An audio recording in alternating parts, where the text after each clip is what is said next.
अस्सलाम वालेकुम वरहमतुल्लाहि वबरकातुह। मैं वालेकुम नुज़हत अस्सलाम। इस्लामाबाद पाकिस्तान से बोल रही हूँ। नुज़हत, और मेरा सवाल ये है कि ज़वाल के वक्त में कुरान जो है वो कितने से कितने बजे तक हम पढ़ सकते हैं या नहीं पढ़ सकते, इसके मुतालिक आप मुझे तफसील से जवाब दें। और नमाज तो सजदा तो नहीं करना चाहिए ऐसे वक्त में, आप प्लीज़ इसकी वजाहत फरमा दें। नुसरत, आपको ये किसने कह दिया कि सजदा नहीं कर सकते? दोस्तों, भाइयों और बहनों, बहुत सारी चीज़ें हमारे समाज में गैर इस्लामी तर्ज पर लोगों ने खुद ही बना ली हैं। असल में अगर आप ये जानना चाहती हैं कि ज़वाल के वक्त कुरान करीम पढ़ा जा सकता है या नहीं, तो न पढ़ने की ममानियत की न कुरान में कोई आयत है और न हदीस में आपको मना किया गया है, बल्कि उसके बिल्कुल बरअक्स अल्लाह ताला फरमाता है इक़रा बिस्मि रब्बिकल्लज़ी खलक़।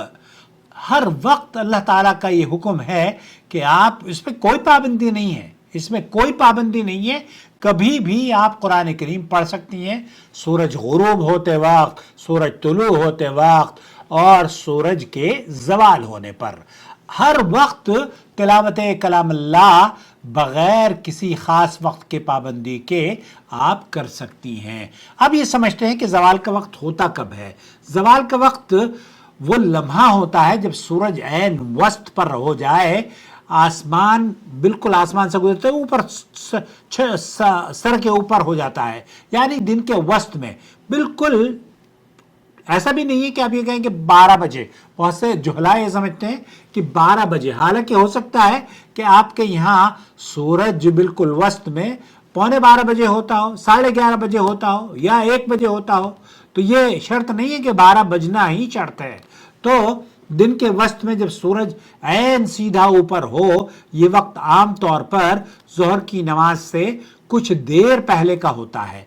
तो इस वक्त नमाज पढ़ना मना है अलबत्ता, और वो भी बाज़ मरतबा ऐसी नमाजें हैं जिनके लिए आपको पाबंदी भी नहीं है। मसलन तब कुछ ऐसी नमाजें हैं जिनका ताल्लुक सबब के साथ है, तहियतुल मस्जिद है, आप कभी भी पढ़ सकते हैं। इसी तरीके से तवाफ़ की 2 रकात नमाजें हैं, जब तवाफ़ आपने मुकम्मल किया आप कभी भी 2 रकात नमाज पढ़ लें। इसी तरीके से नमाज जनाजा है या इस्तिखारे की नमाज है, ये नमाजें वो हैं, या वज़ू के 2 नफिल हैं, ये कभी भी आप पढ़ सकते हैं। अलबत्ता आपका ये पूछना कि सजदा तो मना है, आपको ये किसी ने कह दिया नुज़हत के सजदा मना है? बल्कि कुरान करीम अगर आप पढ़ रही हैं और आयत सजदा ज़वाल के वक्त आपने पढ़ी है तो आप सजदा कर सकती हैं, कोई ममानियत नहीं है, न सजदे की न कुरान करीम को पढ़ने की। तो यहाँ सजदा तिलावत की बात करें तो ये कुरान की सुन्नत है, जहाँ भी सजदा आता है, जैसे सूरह नज्म है, सूरह अलक़ है या सूरह फज्र है, वहाँ सजदा करना सुन्नत मुअक्कदा है।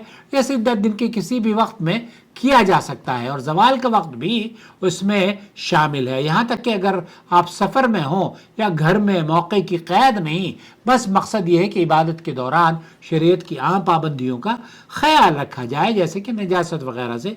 पर लिहाजा जो नतीजा निकलता है वो ये कि ज़वाल के वक्त कुरान पढ़ना और सजदा तिलावत करना बिल्कुल जायज़ है, मना नहीं है। अगर किसी ने मना किया है तो वो आदमी अल्लाह उसे हिदायत दे, तो उसमें कोई हर्ज नहीं है। बस याद रखें कि दीगर मखसूस ममनुआत से इज्तनाब करें, जो कि आपको अल्लाह ताला की इबादत करने के लिए मैं समझता हूँ पाक और साफ़ रहें। और कभी भी आप कुरान करीम की तिलावत तो आप कभी भी कर सकती हैं, आप सजदा भी कर सकती हैं। अल्लाह रब्बुल आलमीन आपके सियाम और क़याम को कबूल फ़रमाए। आमीन या रब्बुल आलमीन।